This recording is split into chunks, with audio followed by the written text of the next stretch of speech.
আজ আপনাদের সাথে শেয়ার করব সম্পূর্ণ ইউনিক একটা রেসিপি। আশা করি ভিডিওটা আপনাদের কাছে ভালো লাগবে। আসসালামু আলাইকুম এভরিওয়ান, কেমন আছেন সবাই? আশা করি সবাই ভালো আছেন, আমিও আলহামদুলিল্লাহ ভালো আছি। নাস্তা বানানোর জন্য একটা বাটিতে আমি মেজারমেন্ট কাপ দিয়ে 2 কাপ ময়দা নিয়ে নিচ্ছি। এখানে ময়দার পরিবর্তে আটাটাও ব্যবহার করতে পারবেন। আর এখন অ্যাড করে দিলাম লবণটা অ্যাড করার পর এখানে আমি 1/3 কাপ রান্নার তেল নিয়ে নিয়েছি আর সেটা দিয়ে দিলাম। এখন আমি পরিমাণ অনুযায়ী চিনিটা এখানে অ্যাড করে দিয়েছি। আমি আমার স্বাদ অনুযায়ী চিনিটা দিয়েছি, আপনারা আপনাদের স্বাদ অনুযায়ী চিনিটা অ্যাড করে নেবেন।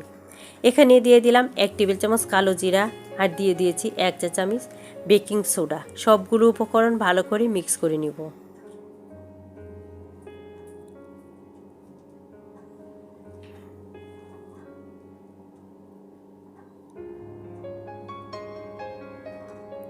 সবগুলো উপকরণ একটু ভালো করে চেপে চেপে মিক্স করে নিয়েছি আর এতে অ্যাড করে দিচ্ছি একটা ডিম।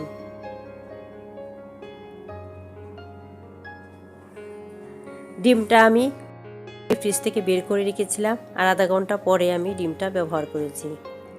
যদি ডিম ফ্রিজে থাকে তো একটু আগে বের করে নেবেন আর পরবর্তীতে এটা ব্যবহার করতে পারবেন। এখন অ্যাড করে দিচ্ছি এখানে লিকুইড দুধ। আপনারা চাইলে শুধুমাত্র এটা ডিম দিয়েও করতে পারেন। যদি ডিমটা বেশি ব্যবহার করেন তাহলে দুধটা লাগবে না। যেহেতু আমার এটা ড্রাই মনে হচ্ছে তাই আমি এখানে দুধটা ব্যবহার করতেছি। দুধ না দিলেও কোনো সমস্যা হবে না। দুধের পরিবর্তে আপনারা চাইলে এখানে ডিমটা বেশি ব্যবহার করে নেবেন।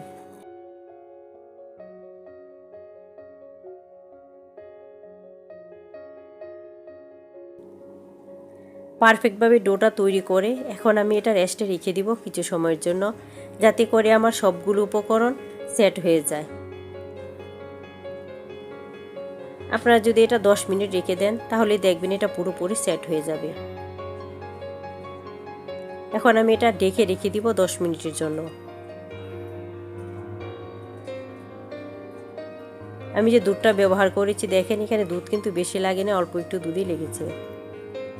আমার 10 মিনিট হয়ে গেছে আর দেখেন এখন এটা কিন্তু চিনি আর তেল সব কিছু মিলিয়ে কিন্তু একটা সুন্দর ডো তৈরি হয়ে গেছে।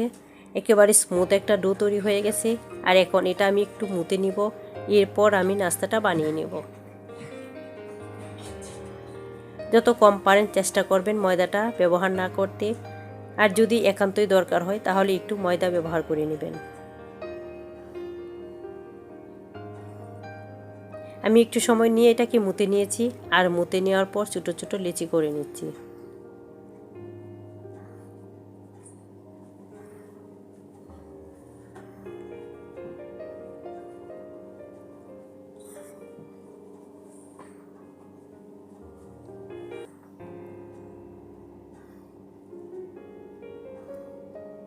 দেখেন আমি ছোটো ছোটো লিচি করে নিয়েছি, একেবারেই ছোটো ছোটো লিচিগুলি করে নিয়েছি। আর এ থেকে এখন লম্বা লম্বা করে নিচ্ছি। একটু লম্বা করে বানিয়ে নিব, মোটামুটি একটু লম্বা হলে এটা হয়ে যাবে।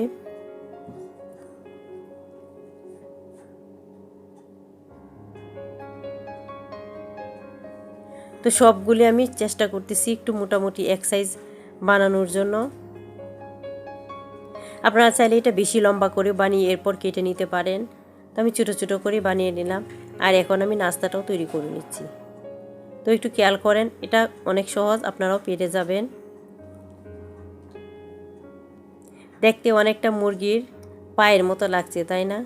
তো এইভাবে 3টা জোড়া দিয়ে দিবেন। এরপর এটা আমরা যে মাথায় বেনি গাতি এরকম করে একটা বেনি করে নেবেন। নাস্তাটা খেতে এতই মজা হয়েছিল যে কি বলবো, মাশাআল্লাহ অনেক টেস্ট হয়েছিল। তা আশা করি আপনারা যদি এভাবে ট্রাই করেন আপনারাও নিরাশ হবেন না, একটা মজাদার নাস্তা বানিয়ে নিতে পারবেন।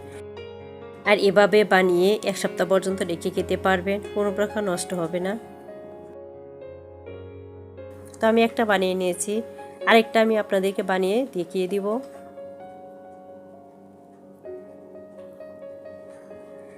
এভাবে বানিয়ে আপনারা একটা কৌটায় ভরে রেখে দিবেন, বাচ্চারা যখন ইচ্ছা হবে খেয়ে নিতে পারবে।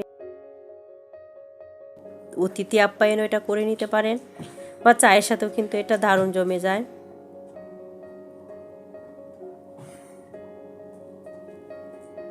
আমি আরেকটা বানিয়ে নিয়েছি আর বাকিগুলো আমি অফ ক্যামেরায় সেমভাবে বানিয়ে নিব।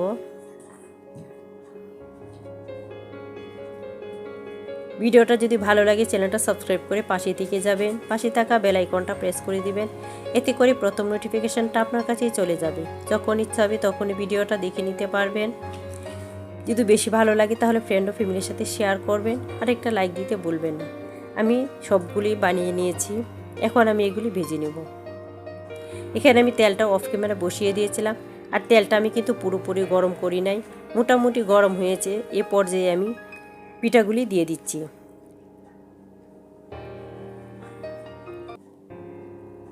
তো পুরো কাজটা আমি অল্প আঁচে করে নেব। এক্ষেত্রে কিন্তু আঁচটা বাড়ানো যাবে না, এতে করে দেখবেন যে এখানে যেহেতু সোডা ব্যবহার করা হয়েছে, উপরটাতে তাড়াতাড়ি কালার চলে আসবে, ভিতরটা হবে না। আর ভাজার সময় একটু সাবধানতা অবলম্বন করতে হবে। এটা তেলে দেওয়ার সাথে সাথে কিন্তু একেবারেই নরম হয়ে যাবে। এক্ষেত্রে ভয়ের কোনো কারণ নেই। যখন এটা আস্তে আস্তে ভাজা শেষ হয়ে যাবে, পুরো কালার চলে আসবে, তখন দেখবেন যে অটোমেটিক এটা শক্ত হয়ে যাবে। প্রথম যখন বানাবেন তখন এটা উল্টা দিকে একটু সমস্যা হবে। এই ক্ষেত্রে এটা একটু সাবধানে উল্টিয়ে নেবেন, নাহলে দেখবেন যে ভেঙে যাবে। তো এটা আপনারা খেয়াল করে বুঝতেছেন। এরপর এটা কিন্তু অনেক নরম, একটু সাবধানের সঙ্গে কাজটা করে নিতে হবে, আর অল্প আঁচে কিন্তু এটা ভেজে নিতে হবে। আর যেহেতু এটা তেলের কাজ, অবশ্যই একটু সাবধানে বা খেয়ালের সাথে করবেন। যদি গায়ে এসে ছিটকে পড়ে তাহলে কিন্তু যে কোনো জায়গা পুড়ে যেতে পারে। তো আমি অল্প আঁচে এটা সময় নিয়ে ভেজে নিব, আর যখন একটা পারফেক্ট কালার চলে আসবে তখন আমি এটা নামিয়ে নেব। আর এটা হতে কিন্তু বেশি সময় লাগবে না, অল্প সময় দেখবেন আপনি এটা করে নিতে পারবেন।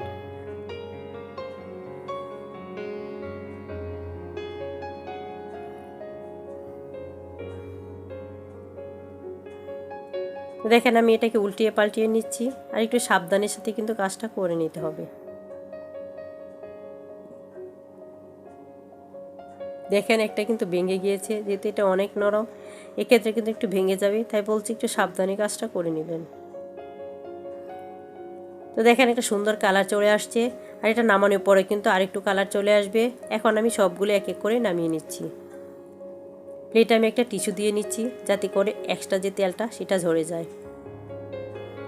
আর এই নাস্তাটা খেতে কিন্তু একেবারেই বিস্কুটের মতো, খেতে কিন্তু অসাধারণ লাগে। আশা করি আপনারা এভাবে একবার ট্রাই করবেন। সবগুলি আমি বানিয়ে নিয়েছি, আর দেখেন এটা কতটুকু ক্রিস্পি হয়েছে। মাশাআল্লাহ, খেতে অসাধারণ হয়েছিল।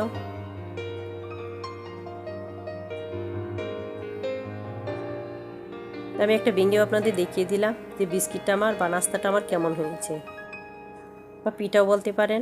ভালো থাকবেন, দেখা হবে অন্য কোনো ভিডিওতে। আল্লাহ হাফেজ।